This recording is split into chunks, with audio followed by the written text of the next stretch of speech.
पुनाते तीन भुवन में सार वीत राग विज्ञानता शिव स्वरूप शिवकार नमो त्रियोग संहार के। प्यारे बंधो, 6 ढाला, तीसरी ढाल में मोक्ष मार्ग का वर्णन करते हुए पंडित दौलत राम जी ने सबसे पहले निश्चय मोक्ष मार्ग की बात कही। निश्चय मोक्ष मार्ग क्या है? तो निश्चय में वस्तु तत्व में, जीव तत्व में रुचि, सम्यक दर्शन, जीव तत्व को जानना, निश्चय ज्ञान, और जीव तत्व में रमण करना, निश्चय चारित्र, तीनों की युक्ता, यह निश्चय मोक्ष मार्ग है। उस निश्चय मोक्ष मार्ग का साधन कारण व्यवहार मोक्ष मार्ग होता। व्यवहार मोक्ष मार्ग के संबंध में क्रमशः बताते हुए आत्मा 3 प्रकार की हुए, बहिरात्म, अंतरात्म, परमात्म। और उसमें बहिरात्म तो शरीर को अपना मानने वाला होता, अंतर आत्म 3 प्रकार की है। सारा का सारा खेल अगर चल रहा है तो वह अंतर आत्म का ही चल रहा है। अंतर आत्म जो प्राप्त कर लेता है वह ही परमात्मा की यात्रा करता है।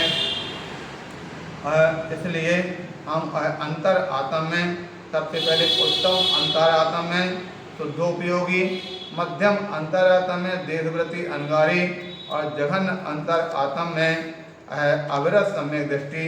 इस प्रकार से 3 प्रकार से कहे थे, और उसी का व्याख्यान करते हुए आगे यहाँ पर बताते हैं कि अब सकल द्रव्य को बास जास में तो आकाश पिछानो नियत बर्तना निस्जन सो व्यवहार काल पर मानो यो अजीब अब आश्रय सुनिए मन बचे काय त्रियोगा मिथ्या अवैरति अरु कसाय पर माद सहित उपयोगा।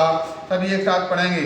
अरे देखो से जात में तो आकाश पिछानो नियत वर्तना निस्जन सो व्यवहार काल पर मानो यो अजीब अब आश्रय सुनिए मन बचे काय त्रियोगा मिथ्या अवैरति अरु कसाय पर माद सहित उपयोगा।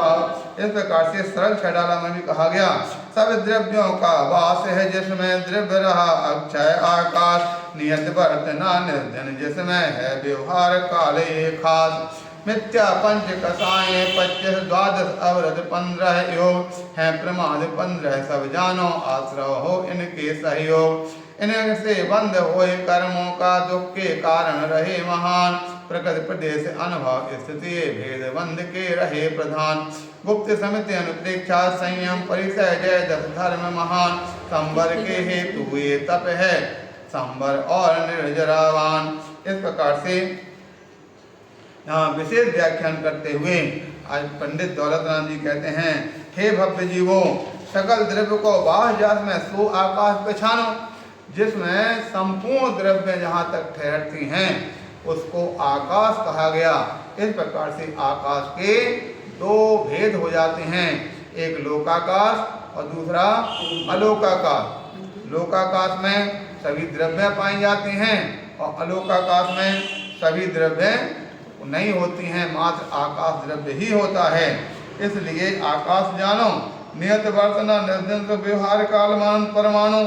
अब यहाँ पर आकाश के बाद आता है काल द्रव्य, 2 प्रकार का है, एक व्यवहार काल और दूसरा निश्चय काल। तो सबसे पहले नियत वर्तना निर्दिन अर्थात निरंतर जो अपने स्वरूप में परिणमन चल रहा है, निरंतर जो अपने रूप में वर्तना चल रही है, निरंतर होने वाली वर्तना परिणमन को निश्चय काल कहते हैं। और व्यवहार काल का मतलब है जो घड़ी घंटे इत्यादि दिन और साल इत्यादि का परिणमन हो रहा उसे व्यवहार काल जानना चाहिए। इस प्रकार से काल 6 द्रव्यों का पूर्ण कथन किया। द्रव्यों के पश्चात अब आगे बताते हैं, यो अजीब अब आश्रय सुनिए। इस प्रकार से अजीब द्रव्य का कथन किया। अब आश्रव का कथन करते हुए बता रहे हैं मन वच काय त्रियोगा, यानी मन वचन काय तीनों के योग से आश्रव होता है। जैसा कि तत्वार्थ सूत्र में कहा गया काय वांग मनः कर्म योगा, अर्थात काय वचन और मन के योग से आश्रव स आश्रवा, वह काय वचन मन की जो चेष्टाएं हैं क्रियाएं हैं यही आश्रव है। सभी जगह जब भी कहीं बात करते हैं मन वचन काय की बात कही जाती है, किंतु आचार्य उमा स्वामी महाराज ने मन वचन काय न कहते हुए काय वांग मनः इस प्रकार से इसका प्रयोग किया गया, अर्थात काय वचन और मन इन तीनों की जो हलन चलन है परिस्पंदन है उसका द्वारा आश्रव होता है। इस प्रकार से और भी आश्रव के हेतु कौन से बताते हैं, मिथ्या अवरति अरु कसाय परमाद सहज उपयोगा, इससे भी आश्रव होता है। इससे मिथ्या, मिथ्या कितने प्रकार का, तो 5 प्रकार का बताया।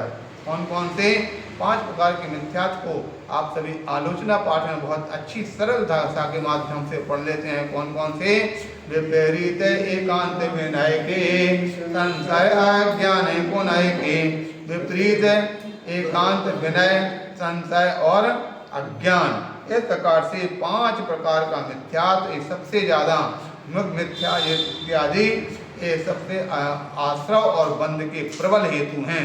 सबसे ज़्यादा अगर आश्रव बंध होता है तो इन मिथ्यात्व के कारण ही होता है। उसके बाद फिर अवरति, अवरति का तात्पर्य जहाँ पर व्रत का धारण नहीं होता है अवरति कही जाती है। अवरत को 2 प्रकार से कथन किया जाता, कहीं तो 5 पाप को 5 अवरति कहा गया, तो कहीं 12 अवरति में 5 इंद्रियां और मन को बस में नहीं करना, 5 स्थावर और 1 तरस, इस प्रकार से 66 का जीव की रक्षा नहीं करना, इस प्रकार से इसको क्या कहा गया, अवरति कहा गया। और कसाय, कसाय तो सभी 25 जानते हैं, कितने कौन कौन सी कसाय होती है। कसाय किसे कहते हैं, जो आत्मा की खेती को कृषि उपजाऊ बनाए वो कसाय है, अथवा आत्मा को कसे बंधन बना करके रखे वो कसाय है। इस प्रकार से कसाय 25 अनंतानुबंधी, क्रोधवान माया लोभ, अप्रत्याख्यान क्रोधमान माया लोभ, प्रत्याख्यान क्रोधमान माया लोभ, संजुलन क्रोधमान माया लोभ। इस प्रकार से 16 तेज जाती हैं, 9 कसाय होती हैं, 16 और 9 25 इस प्रकार से जानते हैं। 9 कसायों में हास्य, रति, अरति, शोक, भय, जुगुप्सा, स्त्री, पुरुष, नपुंसक, भेद, इस प्रकार से 25 कसाय जानना चाहिए। और आगे बताते हैं प्रमाद, अर्थात प्रमाद। प्रमाद किसे कहते हैं, आलस्य को प्रमाद कहा गया। इस प्रकार से यहाँ पर आलस्य पर रूप क्रिया हो प्रमाद है।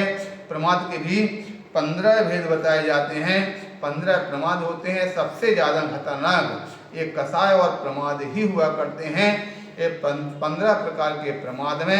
क्योंकि व्यक्ति अगर क्रिया कर रहा, प्रमाद सहित कर रहा, तो उससे आश्रवबंध निरंतर होता रहता है।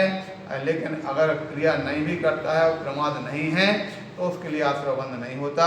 प्रमाद में सबसे पहले 5 इंद्रियों की विषयों की लालसा, 4 कसाय और 4 विकथा, निद्रा और स्नेह, इस प्रकार से 15 प्रमाद होते हैं। कई बार लोग बोला करते हैं मंदिर में दीपक जलाते हैं हिंसा होती है, लोग कहते हैं फूल फल चढ़ाते हैं हिंसा होती है। आचार्य भगवान कहते हैं इस प्रकार से वो हिंसा नहीं है। क्यों? क्योंकि उन्होंने तत्वार्थ सूत्र में ही 7वें अध्याय में सबसे पहले हिंसा का लक्षण क्या बताया, आपको शायद सबको ज्ञात होना चाहिए। हिंसा किसे कहते हैं, तो कहते हैं प्रमत्त योगात् प्राण व्याप्रोपणम हिंसा। जहाँ प्रमाद के योग से जो जीवों का घात होता है उसे हिंसा कहते हैं। और प्रमाद 15 हैं। हम आपसे पूछते हैं कि जब पूजन करते हैं और दीपक जलाते हैं पूजन में, तो कौन सा प्रमाद है? क्या इंद्रियों की लालसा में कर जलाते हैं क्या उसको कसाय पूर्वक जलाते हैं क्या विकथाएं हो रही हैं क्या निद्रा या स्नेह हो रहा है, क्या है? 15 प्रमाद में कौन सा प्रमाद है? तो उसमें कोई भी प्रमाद नहीं आता है। कई बार लोग कह देते हैं रात में नहीं करना चाहिए, रात में खाना जब त्याग है तो पूजन कैसे कर सकते हैं? बोले हाँ, खाना का तो प्रमाद है इसलिए खाना में हिंसा है, लेकिन पूजन में हिंसा नहीं होती है। क्योंकि खाना में तो इंद्रियों की लालसा होती है, इंद्रियों की लालसा होने से प्रमाद कहा गया, प्रमाद होने से हिंसा है। किंतु अगर रात में कोई व्यक्ति पूजन कर लेता है दीपावली को खास तौर से कई स्थानों पर एक प्रश्न अधिकता उठता है, अरे उसने रात में पूजन कर लिया, वो करता है वो नहीं करता है। अगर पूजन अगर रात में कर लेते हैं तो उसमें भी कोई बाधा नहीं है, क्योंकि आप सभी जानते हैं शास्त्रों में उल्लेख आता है धर्म वह लड्डू है, धर्म वह लड्डू है कि उसको जब खाओ तब मीठा लगे मिलेगा, जब जहाँ से खाओ तभी वहाँ से वो मीठा भी मिलेगा, उसमें कहीं कोई अंतर आने वाला नहीं है। अगर वह लड्डू खाने में अगर किसी को कड़वापन अगर आ रहा है तो इसका मतलब लड्डू में कड़वापन नहीं, उसके मुख में कड़वापन होता है, उसको कोई ना कोई बीमारी होगी, बुखार आ रहा होगा, इसलिए उसको इस प्रकार से कड़वापन आ रहा। इसलिए प्यारे बंधुओं, भगवान महावीर का सिद्धांत कहता है अपने मिथ्यात्व का अथवा प्रमाद का जो बीमारी है, रोग है, उसको हटा दो तो तुम्हारे लिए फिर कभी कड़वापन नहीं आ सकता है। इस प्रकार से जानना चाहिए। इस प्रकार में परमाद सहित उपयोगा, इन सब उपयोग का तात्पर्य यहाँ पर ज्ञान और दर्शन दो प्रकार के उपयोग होते हैं। ज्ञान दर्शन उपयोग ये हमारे आत्मा में स्वभाव वाले हैं, इनके द्वारा हम कल्याण प्राप्त कर सकते हैं। इस प्रकार से यहाँ पर आश्रव के भेदों को कथन किया गया। अब इसके बाद आगे का कथन बाद में करते हैं। बोले 1008 श्री शांतिनाथ भगवान की जय।